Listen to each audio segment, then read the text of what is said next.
Hello everybody, this is me, FNAF IQ. I'm back talking about the Five Nights at Freddy's movie again.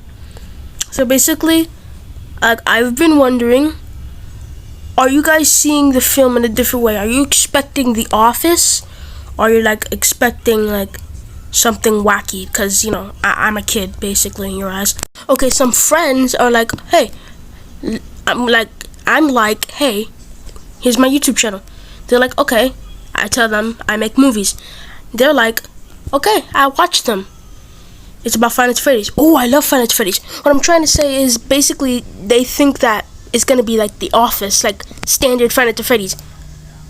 It's not. It's really not.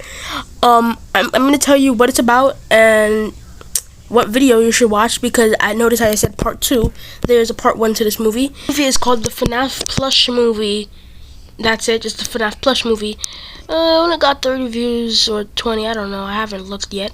But, I just wanted to do more. So, this is all about Five Nights at Freddy's plush movie 2.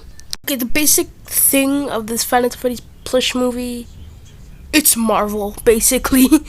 Yeah, it's like the Samurai Foxy Freddy thing that they did in Ultimate Custom Night. It's like that, but it's an actual movie. I should warn you that the movie is not goofy. It doesn't take it as... It actually takes itself as a film.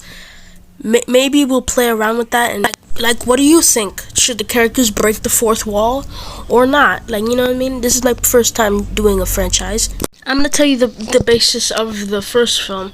Alright, so we have a group. We have this tribe. And there's two members. The Blacklights and the SLs. The SLs, obviously the sister location group. And one of the group members left with the Blacklights because Ennard did something, honestly. I'm not going to reveal it, but So there's this book, right? Nobody touches the book. Nobody touches the book. Nobody speaks of the book unless it's brought up in, it's mandatory to bring it up. So Ennard breaks the rules. He just touches the book, and I wouldn't want to say a villain, but I'll just call him an antagonist. We're not going to call him a villain. But, so basically, Baby, one of the characters, Baby, has the same powers. I'm not going to bring up why, because basically I'm going to be spoiling part 2.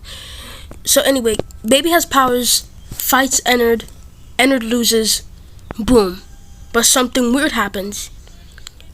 She gets switched to someplace else. You'll do whatever the information I'll just give you. There's one thing that I'm stumped on. Should I make this a sequel or a prequel?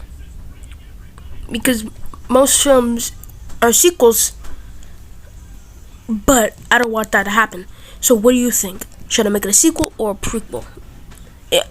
You know what, never mind. It doesn't matter. I'm gonna make it whatever I want. And also, it's a mandatory thing. You want characters, but you don't want too much characters, because you're going to be focusing on one of them, but you're not going to be focusing on the other ones. You don't want to be okay, we're just going to bring up a random one, My Hero Academia. You don't want it to be just like My Hero Academia. You don't want to have the main characters, but you don't want side characters. You want to explore more of their back history. And plus, Class B, okay, we know a few characters. Class C, they bring it up once. We don't know anything about that. Okay, alright. So, back then, I made movies like what you saw now. Okay, let's just call them prototypes. I say that with strong quotations. They weren't good. Me making other films, maybe to understand filmmaking and how hard it is, and now I think I'm a little bit better at it. So basically, all that you need to know is that there's a part 2 coming. It's not what you think. It's not like The Office. It's an actual film, like an anime film, but it's not anime. I'm not trying to go to an anime territory. I'm sorry, my English is bad. And an animated. Alright, you don't want it to go there. Alright, you don't want your story to go there, because some people think anime is trash. Well, that's a reason enough. I don't think anime is trash. I just think some animes are a bit on the nose with what they want with their characters. I'm sorry if you get offended by that. But anyway, this is it. Post any questions on the comments, and I'll see you next video. Bye. And also, you see that red dot that says subscribe? Click it. You'll be surprised what it does. And also, while you're at it, press that like button. Watch, it'll change your whole life. Alright.